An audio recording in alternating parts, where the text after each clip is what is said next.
അഴിമതിയുടെ കലവറയായ കോൺഗ്രസ് പാർട്ടിയെ വിടാതെ പിന്തുടർന്ന് ഇഡി. കള്ളപ്പണം വെളുപ്പിക്കൽ കേസിൽ മുൻ ഇന്ത്യൻ ക്രിക്കറ്റ് ടീം ക്യാപ്റ്റനും കോൺഗ്രസ് നേതാവുമായ മുഹമ്മദ് അസ്ഹറുദ്ദീനെ കഴിഞ്ഞ ദിവസം ഇഡി ചോദ്യം ചെയ്തു. മുൻപ് അദ്ദേഹം ഇന്ത്യൻ ക്രിക്കറ്റ് ടീം ക്യാപ്റ്റനായിരുന്ന സമയത്ത് ഹൈദരാബാദ് ക്രിക്കറ്റ് അസോസിയേഷനിലെ സാമ്പത്തിക ക്രമക്കേടുമായി ബന്ധപ്പെട്ട് കള്ളപ്പണം വെളുപ്പിക്കൽ കേസിലാണ് ഇഡി ഇപ്പോൾ ചോദ്യം ചെയ്തത്.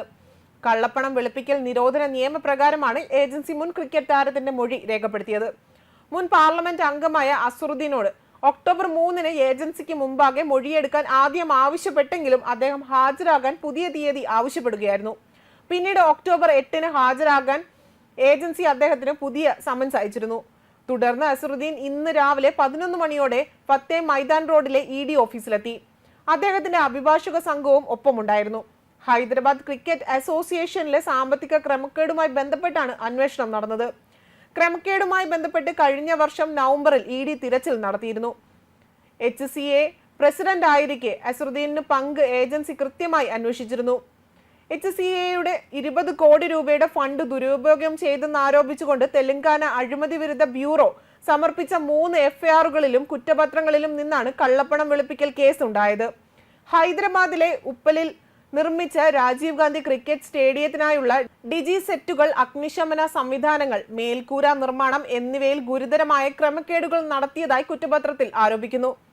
കഴിഞ്ഞ വർഷം നടത്തിയ റെയ്ഡുകളിൽ ഡിജിറ്റൽ ഉപകരണങ്ങളും രേഖകളും 10.39 ലക്ഷം രൂപയുടെ കണക്കിൽ പെടാത്ത പണവും പിടിച്ചെടുത്തിരുന്നു. കോൺഗ്രസ് പാർട്ടി അഴിമതിക്ക് മാത്രം പേരുകേട്ട പാർട്ടിയായി മാറുകയാണ്. കള്ളപ്പണം വെളുപ്പിക്കൽ കേസ് മുതൽ മയക്കുമരുന്ന് മാഫിയ സംഘത്തിലെ മുഖ്യ തലവൻ പട്ടം വരെ കോൺഗ്രസ് നേതാക്കന്മാർ സ്വന്തമാക്കുന്ന കാഴ്ചയാണ് കാണുന്നത്. അതേസമയം Manipur Pradesh Congress committee president K Meghachandra സിംഗിനെയും മറ്റൊരു കള്ളപ്പണം വെളുപ്പിക്കൽ കേസുമായി ബന്ധപ്പെട്ട് ഇഡി ചോദ്യം ചെയ്യലിന് വിളിപ്പിച്ചിരുന്നു. എന്നാൽ ഇഡിയുടെ അന്വേഷണ നടപടികളെ വിമർശിച്ച് മുതിർന്ന കോൺഗ്രസ് നേതാവ് ജയറാം രമേശ് രംഗത്ത് വന്നിരുന്നു. BJP സർക്കാരിനെതിരായ തുറന്ന വിമർശനത്തിന് സിംഗിനെതിരെയുള്ള രാഷ്ട്രീയ പകപോക്കൽ കേസാണിതെന്നും അദ്ദേഹം വിമർശിച്ചിരുന്നു.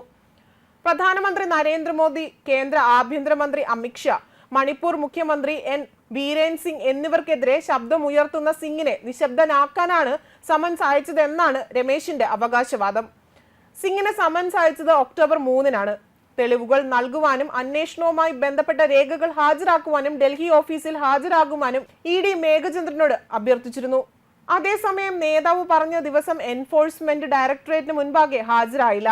അന്നേ ദിവസം മാത്രമാണ് തനിക്ക് നോട്ടീസ് ലഭിച്ചതെന്നും കൃത്യസമയത്ത് ഹാജരാകാൻ സാധിച്ചില്ല എന്നും അദ്ദേഹം അവകാശപ്പെടുന്നു. എന്തിനാണ് ഇഡി എന്നെ വിളിപ്പിക്കുന്നതെന്ന് മനസ്സിലാകുന്നില്ല എന്നും ഞാൻ MLA ആണ്, മന്ത്രിയല്ല എന്നും അദ്ദേഹം പറഞ്ഞു. മണിപ്പൂർ കോൺഗ്രസ് വക്താവ് N ഭൂപേന്ദ്ര മേത്തയുടെ ഹേമചന്ദ്രയ്ക്ക് സോഷ്യൽ മീഡിയയിൽ പിന്തുണ നൽകി. പാർട്ടി ഈ വിഷയത്തെ കോടതിയിൽ നിയമപരമായി നേരിടുമെന്ന് പ്രഖ്യാപിച്ചിരുന്നു. BJPയോടും മണിപ്പൂർ മുഖ്യമന്ത്രി N ബീരേൻ സിംഗിനോടുമുള്ള ശക്തമായ എതിർപ്പിന് പേരുകേട്ടയാളാണ് മേഘചന്ദ്ര സിംഗ്. ന്യൂസ് ഡെസ്ക് കർമ്മ ന്യൂസ്.